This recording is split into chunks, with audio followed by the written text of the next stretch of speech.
Si tu veux parler japonais sans faire d'erreur de prononciation, voici 3 règles de base à connaître. Règle numéro 1, le H, on l'expire. En japonais, c'est comme en anglais.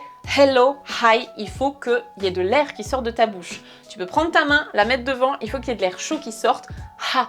Il y a une grosse différence en japonais entre ebi, la crevette, et hebi, le serpent.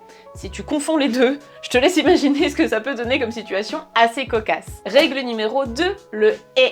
Le son E en japonais, c'est comme dans éléphant, c'est un E, c'est pas le son français, typiquement français, qui n'existe pas d'ailleurs en japonais.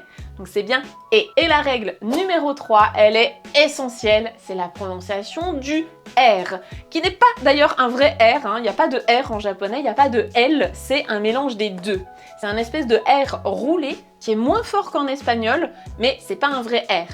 Donc onigiri, arigato, on oublie, les japonais ne te comprendront pas, c'est bien onigiri, arigato, une espèce de R tout petit peu roulé.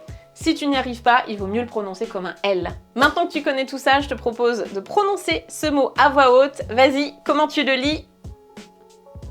C'est ça, kirei, kirei, qui veut dire beau, magnifique. Tu veux plus de conseils sur la langue japonaise? Alors abonne-toi!